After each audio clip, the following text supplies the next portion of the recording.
ఇక మావోయిస్టుల లొంగుబాటు పర్వం కొనసాగుతోంది.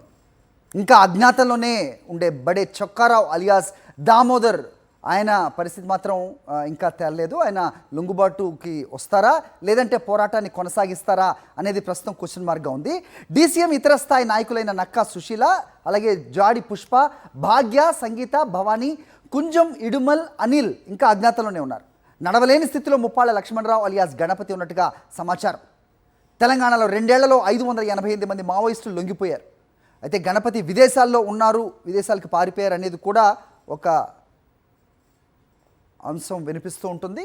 బట్ వాస్తవాలు తెలియాల్సిన అవసరం ఉంది. మొత్తానికి చొక్కారావు ఆయన లొంగిపోతారా లేదంటే పోరాటాన్ని కంటిన్యూ చేస్తారా అనేది ఇంకా తేలాల్సిన అవసరం.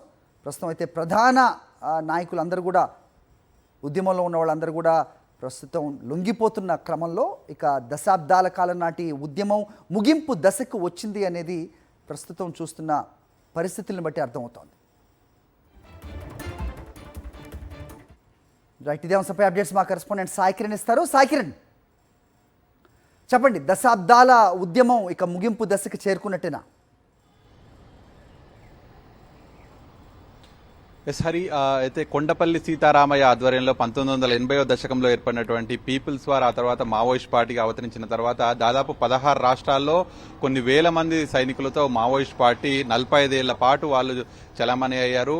సో ఇప్పుడు ప్రస్తుతం ఈరోజు నిన్న నుంచి వస్తున్నటువంటి వార్తలు, మావోయిస్ట్ పార్టీ చీఫ్గా ఉన్నటువంటి తిప్పెరి తిరుపతి అలియాస్ దేవ్జీ, అలాగే మల్లారాజిరెడ్డి వీళ్ళిద్దరూ లొంగిపోయారు. ఆసిఫాబాద్ అడవుల్లో తెలంగాణ ఎస్ఐబి పోలీసులు ఎదుట లొంగిపోయారనేటువంటి వస్తున్నటువంటి వార్తల నేపథ్యంలో మరి మావోయిస్ట్ పార్టీ చివరి దశకు చేరుకుందా అనేటువంటిది అనేక చర్చలు జరుగుతున్నాయి. ఎందుకంటే ఇప్పటికే మావోయిస్ట్ పార్టీ కేంద్ర కమిటీ సభ్యులుగా ఉన్నటువంటి అనేక మంది లొంగిపోయారు, కొంతమంది ఎన్కౌంటర్లు చనిపోయారు. ఎవరైతే నంబాల కేశవరావు గత చీఫ్గా ఉన్నటువంటి వ్యక్తి కావచ్చు, అలాగే మాడవి హిడ్మా కావచ్చు, వీళ్ళంతా కూడా ఎన్కౌంటర్లు చనిపోయారు. అలాగే మల్లోజుల వేణుగోపాల్ లాంటి వ్యక్తులు లొంగిపోయారు. సో ఇప్పుడు చూస్తే ఏకంగా అంటే అప్పుడు మల్లోజుల లొంగిపోయినప్పుడు రెండు సైన్యాలుగా ఉన్నాయి. అక్కడ ఎవరైతే ఆయుధాలు అప్పగించాలని ఒకరు, ఆయుధాలు అప్పగించొద్దు దీన్ని కొనసాగించాలి అని ఒకరు. సో ఇట్లా 2 గ్రూపులుగా ఉన్నటువంటి వ్యక్తుల్లో మావోయిస్ట్ పార్టీకి చీఫ్గా చెప్పుకున్నటువంటి తిప్పరి తిరుపతి అయితే తెలంగాణ జగిత్యాల జిల్లా కోరుట్లకు చెందినటువంటి వ్యక్తి. 1984లోనే ఆయన మావోయిస్ట్ పార్టీలోకి రాడికల్ స్టూడెంట్ యూనియన్ నుంచి అక్కడికి వెళ్లారు. సో 40 ఏళ్ల పాటు ఉద్యమంలో ఉన్నారు.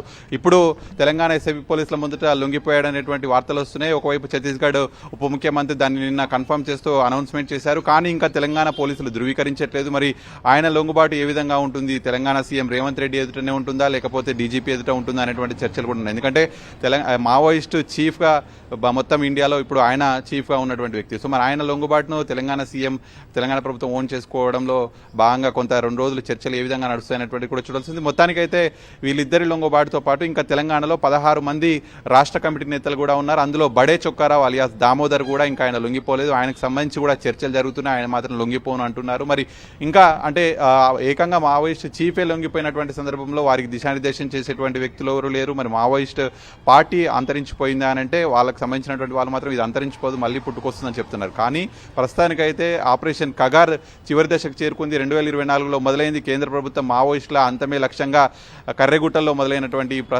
ఆపరేషన్ కగార్ మార్చి 31 వరకు దీన్ని క్లోజ్ చేస్తాం, మావోయిస్టులను అంతం చేస్తాం ఇండియాలో లేకుండా అనేటువంటిది కేంద్ర ప్రభుత్వం ఇచ్చినటువంటి స్టేట్మెంట్తో ఒకవైపు జల్లెడబడుతుంది. అబుజ్మడ్ లాంటి అడవుల్లోకి చొచ్చుకెళ్లారు.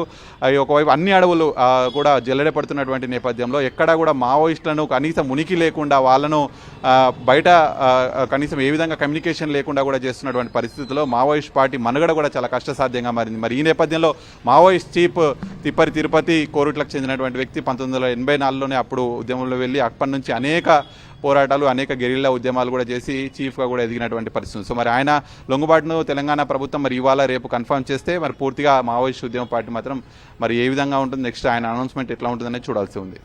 ఆల్రైట్ సాయి.